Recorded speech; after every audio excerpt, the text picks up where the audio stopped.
Away from hospitals, as you've shown us, well, what are these CHP COGEN success stories that you're seeing at Caterpillar in the US?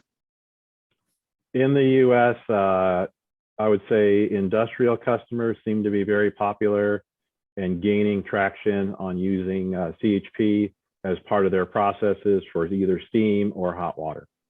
And I think they view it as a way to save on utility costs, provide some resiliency to the grid when the utilities end up having power spikes or short-term power outages. So.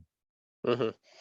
And Carlos, in the way that Alex just outlined us, the challenges and the opportunities in Africa, in South and Latin America, you touched on Mexico, but for going down for the rest of the continent, what's CHP looking like there? Presumably, it's a potential boom area. Yeah. This is a very good point. So I should say that the big challenge throughout Latin America is the natural gas availability. So there is no natural gas in every single country.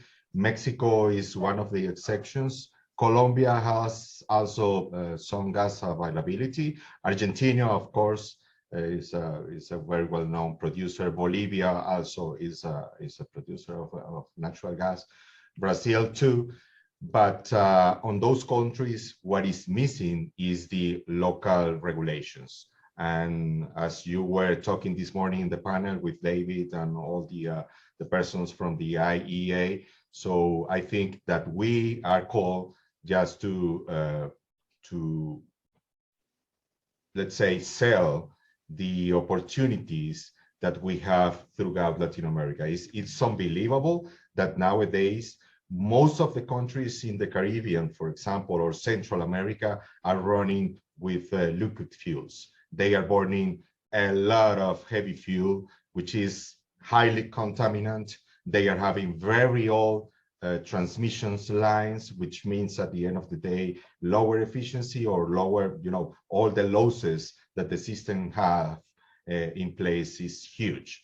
So from my point of view, there is a huge potential, but we are called just to, move forward with this heavy truck, if I can say.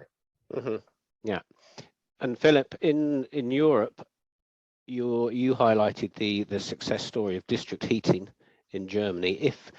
If there is a low-hanging fruit, as it were, for cogeneration in Europe, what would it be? One where it can make some very significant change? Is it in district heating, or is it perhaps in industry? This, I think, depends a lot on the country we are looking at. Like in Germany, I would say it's a very developed CHP market. So all the low-hanging fruits are more or less already taken. So now, let's say the industry is always a very good approach, because when there is spark spread between gas price and the electricity cost is right, then it makes only sense. So this is like a no-brainer for them. They would go for it. But at the moment, due to the insecurity in the market, especially where the gas price will end up, this, let's say, makes it more difficult for now.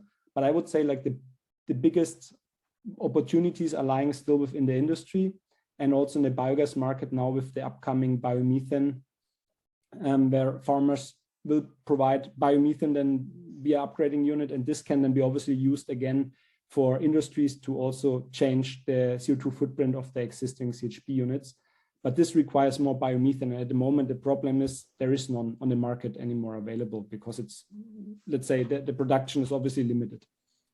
Yeah. Gentlemen, thank you very much for your presentations this afternoon.